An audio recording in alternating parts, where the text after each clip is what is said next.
Welcome back. You're listening to Home Wizards, and who are you? My name is Eric Stromer. Well, hi, Eric Stromer. Hi, I feel friendly. Hi, friend. My name's Cindy Dole, and this is Home Wizards. We love to help improve your home and improve your life. And we meant to tell you about one more thing. We were talking about DIY projects, and I got to share this one with you. It's about labeling your plants, and I think this would be really a cute project for your kids and you. Yeah, and you just love it because it's using my favorite material in the entire world, which is duct tape, which is it does everything. I thought leather was your favorite material. Well, that's when it comes to pants. Okay.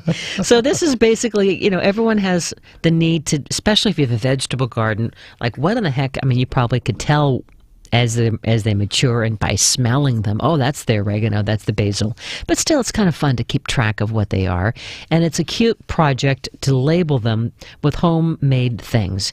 And so it's basically duct tape, and then you create these markers by using plastic knives that are made out of a decorative, fun, almost like an opaque color. Right. Red, white, and blue, or maybe pink, neon green. Get creative and fun.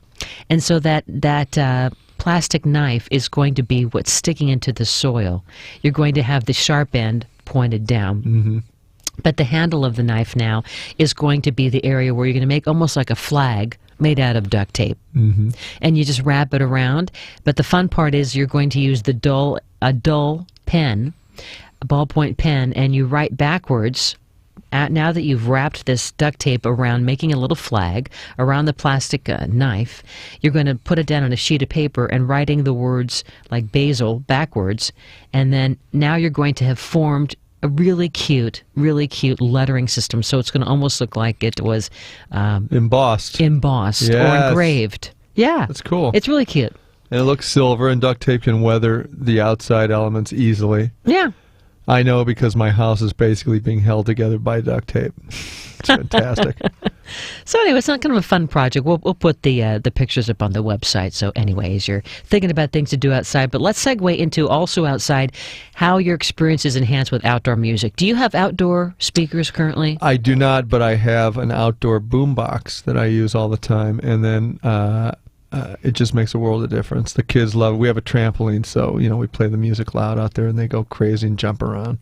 Dad, look at me! Watch! Look, I'm flipping! Look! Oh my God! And then the crying, and then everyone falls down, and they hit heads, and then they start over. That's how it is. It's great, though.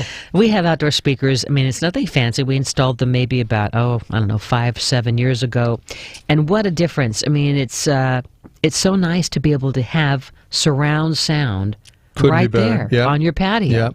It's better than a boombox. Way better, and I had them at my last house, and I haven't gotten around to doing it in this house yet, but I will. But I'll tell you, there's some hard and fast rules. If you're a guy or gal that are into the bass response when it comes to outdoor speakers, you gotta really understand that because what happens with bass, it has to be reflected off of a wall surface in order for you to get that boomy sound, and you'll lose a lot of it in the transference of sound outdoors. But some of these outdoor speaker companies do make subwoofers. Polk Audio, for example, makes one that's pretty great. And it gives you that low-end 60 hertz or below, which gives you that deep thumping bass sound for when Daddy wants to get his groove on. You know what I'm saying? Yeah, you definitely want to have that kind of high-fidelity sound that's anywhere on your property. Sure. But you also want to make sure, because it is outside, that it's going to be stronger than your indoor ones, right? So that it can hold up to the elements, the moisture. Yeah, there's two schools of thought on the outdoor speaker. One, it's a traditional speaker that's wrapped in a waterproof case. Some of the higher end fidelity speakers will do that. And then two are actual speakers that are designed for outdoor living, and they're made out of plastic, and they're usually shaped in such a way that rain's not going to get into the mechanism that is the speaker. It's covered enough in some sort of an umbrella system, the way it's designed to keep it dry. And I had a great pair of them. Bose made a really nice pair that I bought several years back, and they were sort of a light green color, and they would be disguised by the bushes and stuff. And as a matter of fact, I can't believe I left them when I sold the house. Oh, no one would have known. Oh. And they're there, and those people are enjoying them, and I loved them. Well, you can get some. I can get them again. You'll get them. Or just go back and take them No. from the yard. That's called breaking and entering. No. Yeah, okay. But now they have so many different kinds of outdoor speakers that are your basic rectangular bookshelf box like, Right. whether they're white to kind of blend in with the outside of your house, so Right. you know, or black, whatever. But there's also these kind that are like the shape of a flower pot Sure. or a rock. That's right. Or a bench. Yeah, And like in the malls, outdoor they're malls. kind of hokey. Yeah. It kind of reminds me of Disneyland, where the trash can has a speaker in it. You know, Yeah. it just feels.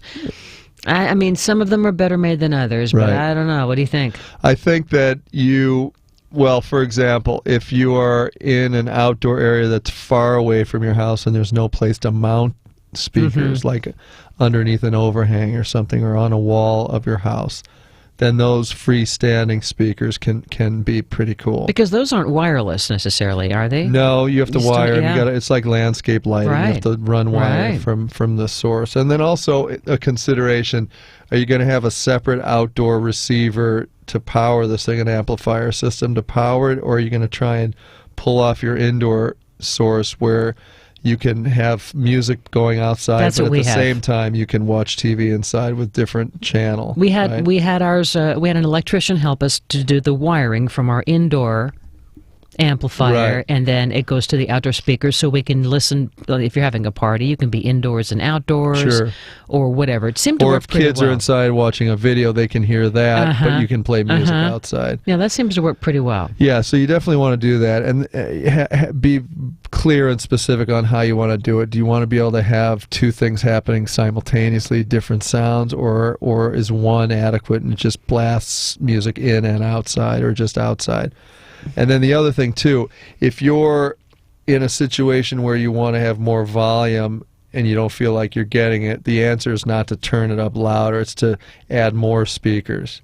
So that, like, if you're on a long run of the backside of your house, maybe instead of putting just two, you want to have four. You know, that'll give you the music that's sort of all over the place. And also, the higher the speaker, the further the sound travels. So that's another consideration. If you want to boom it out far into the backyard, maybe mount them up a little higher than you'd otherwise think.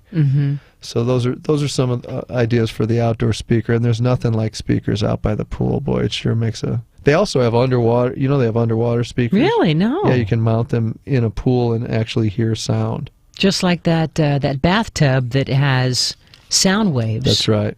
So you're almost getting aquatherapy. That's right. And there's also headphones that you can use underwater now while you're swimming laps. Yeah. How would you install this underwater speaker system? I think it has to go in when you're doing the initial pool design. Yeah, because it's got some because it's got the electrical wiring. Yeah, exactly. And I think it's hard to do unless you do it at the very beginning.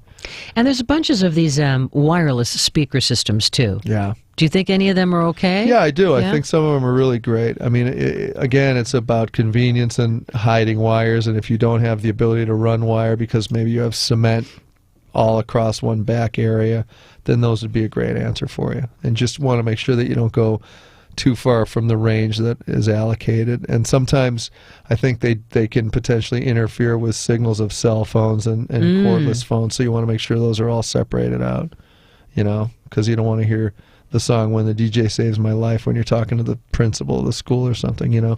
You want to make sure they're all separated out. And when you do have your outdoor speakers, I mean, it's important to be courteous to neighbors. We've had some neighbors where they have a party, or they have many parties, and it's like at 2 in the morning, and those outdoor speakers, don't, shh, boom, boom. Yeah. You know, and it really, especially like for our situation, we live kind of in this woodsy area where the sound bounces off the mountains, and so it's really amplified. Yeah, the canyon kind of projects the sound. Yeah, it doesn't. So you have to kind of be aware of that. All right, question. Uh-huh. Rhetorical question for all the folks out there, and you, my friend. The party tomorrow night will be loud with live music and loud music for dancing and all sorts of stuff. Do I invite the neighbor? Oh, yeah. Just as a courtesy, even though we've had a little bit of an issue about the cat. My cat attacked their cat. Even more reason to invite the neighbor. I got to go. The neighbor won't come, but I bet you that they will feel happier knowing that they're invited. Just to include them. Yeah. She won't come. You don't think? I think she's not. She could be a downer. She doesn't like you. She doesn't like me at all. They asked me to, cut down a tree that I love on my property just because it was dropping on the tennis court. You know what I'm saying? I think that you're taking the high road, and it's a nice thing to do. Now, if we were going to have the speakers outside, what 12 feet from our listening area? What's our distance? Yeah, I mean, you want to get the stereo imaging, you're going to want to have at least 8 to 12 feet between speakers, because then you're going to hear both channels. If it's an audiophile experience that you want out there, it's going to be rather difficult to get that. But if you're in the hot tub or the outside entertaining and it's just ambient background music, it pretty much doesn't matter, how it's set up. It'll be just fine for you. And when it comes to mounting the speakers, is there a certain mounting bracket or material that you like that won't rust, that's going to look really attractive, that doesn't look cheesy? Yes, ma'am. I mean, there are definitely outdoor galvanized brackets that you can use. Also, galvanized is important, though? That's right, yeah, Okay. keep it from rusting. So you want to have that if it's exposed. Otherwise, if it's underneath an overhang, you'll probably be fine. It doesn't make any difference as long as, rainwater doesn't get on it. But if it does get wet often, you definitely want galvanized. Okay. Yeah. Or powder coated, hinges that, or mounting brackets that look like they're painted and high gloss. Those will weather the elements. And you like the idea of having separate volume controls for each of the speakers? Sure, yeah, because then you can get that balance that you need. If you're dialing, in a car. We can hear Eric singing his part, which goes like la ba do ba dee ba da be, and then your part that goes. You can something like that. What I'm saying? I know what you're saying. That's a fixer man right there. Yeah, it is. All right. Well, when you come back, we're gonna have some more fun in our final segment, as we love to help improve your home and improve your life. We're going to talk about ways to cool that darn home without spending much money. We don't at need all. air conditioners. Well, you might want a little, but how to not have to deal with it? Yeah. Like it's only if you choose to use the air conditioner. Say if you're in the Old West and you're in a covered wagon, that kind of cooling. Anyway, Home Wizards, we're going to help improve your home, improve your life, and maybe even your pocketbook as we help you stay cool. Cindy Dole, Eric Stromer, we're back in a moment.